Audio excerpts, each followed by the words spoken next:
BUA Foods PLC held its second annual general meeting at the Transcorp Hilton, Abuja, coordinated by the chairman of the board of directors, Dr. Abdulsamad Rabiu. The external auditor's report, read by Mr. Oladele Oladipo of PricewaterhouseCoopers, revealed that the company kept proper books of accounts in compliance with the IFRS provisions. May I please request that Mr. Oladele Oladipo of PwC, our independent auditor, read the auditor's opinion, please. In our opinion, the consolidated and separate financial statements give a true and fair view of the consolidated and separate financial position of BUA Foods PLC, the company, and its subsidiaries, together the group, as at 31st December 2022, and of their consolidated and separate financial performance and their consolidated and separate cash flows for the year then ended in accordance with International Financial Reporting Standards and the requirements of the Companies and Allied Matters Act and the Financial Reporting Council of Nigeria Act. Chairman of the Statutory Audit Committee, Alhaji Musa Bichi, stated that the company's response to its 2022 financial statement inquiries was satisfactory and aligned with the CAMA and FRCN provisions. The Audit Committee has satisfied itself that the Chief Financial Officer has appropriate expertise and experience. The Audit Committee has considered and has satisfied itself of the appropriateness of the expertise and the adequacy of resources of the finance function and the experience of the senior members of management responsible for the financial function. In compliance with the provision of Section 404, subsection 7 of the Companies and Allied Matters Act 2020, we report as follows. We have ascertained and hereby confirmed that the accounting and reporting policies of the company are in accordance with the legal requirements and the agreed ethical practices. The scope and the planning of audit requirements for the year ended 31st December 2022 are adequate. We are satisfied with the external auditor's management report for the year ended 31st December 2022, as well as the response of the management thereto, signed by myself 29th March 2023. In their remarks, the shareholders commended the board and management of BUA Foods PLC for the 2022 financial performance and the payment of N4.50k dividend. This company called BUA Food has become a household name in Nigeria.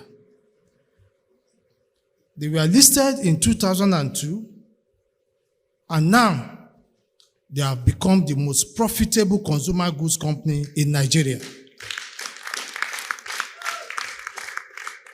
Out of 21 companies that were listed on the stock exchange under the consumer goods sector.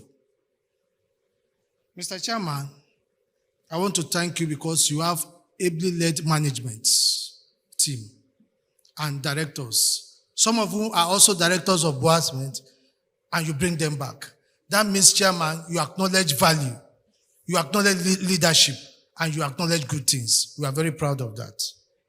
You listed BUA Food at 720 billion with a listing price of 40 naira per share. Today, BUA Food is over 185 naira per share. That is over 438%. What a wonderful thing, Mr. Chairman. Mr. Chairman, my question is on page 21, and it has to do with expansion and growth strategy. What is the level of completion of additional 80,000 metric tons per annum and 500 metric tons per annum of the second flour and paster plant, respectively? We, as human beings, cannot appreciate you enough, but we are praying that Almighty God will continue to reinforce you, because you need reinforcement for the volume of work you are doing. I pray that God will continue to enhance your efforts. Amen. And all your plans for humanity will materialize. We appreciate you as shareholders and investors, and the local communities you are serving to continue to pray for you. Mr. Chairman, I am also happy on page 6 with the vision, mission, and values of this company, which the company, the board and management have demonstrated that we have a vision. The dividend of 4.50 kobo is one of the highest we are having in the capital market. Mr. Chairman, I'm a director on the Nigerian Exchange, and I have seen companies delisting from the market for the reason that some of them are not able to satisfy the earnings of shareholders. But a share we bought 40 naira, today we are getting over 10% as dividend. I think this is very commendable. In his response, the chairman of BUA Foods PLC, Dr. Abdulsamad Rabiu, thanked the shareholders for their support and described the payment of dividends of over 80 billion naira as remarkable. Thank you so much for the questions and also comments. I will start with the first question from Patrick. Expansion program of the plants that we have. I know that by the time we are done, hopefully by the end of the year, we're probably going to be the second biggest flour and pasta milling industry in Nigeria. We have 10 lines of pasta and macaroni of 6 tons each per hour. And I think with that, we'll probably be the second biggest again after flour mills. Flour mills being the biggest and will be bigger than Olam. So the expansion is going quite well. I think we are going to complete everything by December this year.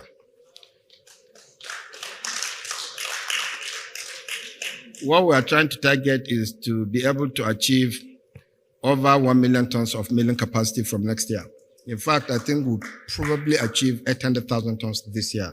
And that is because of the expansion that we're having. One of the positive things is that the Russia-Ukraine war that, initially impacted the price of wheat is now a bit better, meaning that the price of wheat is better than what it was like a year or 2 years ago. But then, of course, we have the issue of the foreign exchange, which, has, affected a bit in terms of the cost of production. So we're working, towards trying to achieve, a balance so that we do not have a situation where the price of food in Nigeria is much higher than what it should be.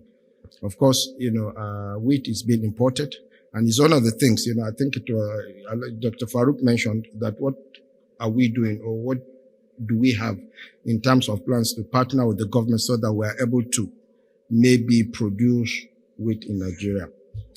Of course, Nigeria, we have over 30 million hectares of arable land, so there's no reason why really we should be importing most of these things. So I think the government need to really partner with the private sector, and we need to do more because at the end of the day, we need to be able to produce what we eat.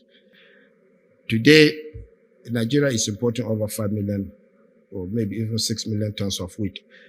As I said again, the good thing is that the price of wheat has come down. Initially, when the Ukrainian-Russian war started, the price of wheat went up to as high as $500-600 per ton. Now is about $300 to $400, so that has helped. But the devaluation issue is what is impacting. So what we're trying to do is to see that as much as possible, we try to get, wheat that is relatively cheaper, coming from the Baltics, the Baltic and, the Black Sea, so that even if the exchange rate is higher, at least the impact would not be as much. If we are able to produce more, and hopefully the price of wheat, continues to come down, we should be able to do more and be able to sustain the price of, be it pasta or wheat or semolina that we are producing. So the expansion is ongoing. We expect to complete everything by the end of the year. And once that is completed, we'll be doing about 120,000 tons per month, meaning that almost 1.5 million tons per annum. That is the target. And we are on course. And by the grace of God, that should be completed again, as I said, by December this year. In fact, we have already commissioned 3 out of the new 5 lines of pasta and macaroni. The flour milling, I think all the lines are up and running. So I think already we are at almost 90,000 tons per month.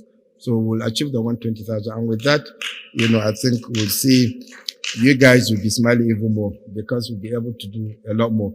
Again, though, I must add that I know shareholders are very happy, with what we're achieving in terms of dividend. The company made 81 billion naira after tax last year. As mentioned, being the largest, as Dr. Farouk said, in terms of profitability, I think it's Patrick that mentioned, consumer goods business in Nigeria. We are very, very pleased and we are proud to have achieved that. But we need to do more. And at the same time, try and be able to, make sure that prices do not go, haywire. Because we are talking about, this is food and food security is important. So we are quite conscious of that and we are working towards ensuring that we do not have a situation where, we continue increasing prices, again and again and again. As I've said, the 2 other big, producers or companies, are foreign owned, one is the Greek company and the other one is the Singaporean company. So BUA Foods is probably the only indigenous company in this industry. So you can imagine it's very challenging for us. It's very difficult, but we are, I think we're equal to the task. So we'll continue to do as much as possible to ensure that we continue expanding and continue to make sure that, prices stay stable. BUA Foods PLC's sterling 2022 financial performance is an attestation to the commitment of the board and management to create value for its shareholders. It's a welcome development as it also plans to partner with the federal government to boost food security, which is critical for economic development.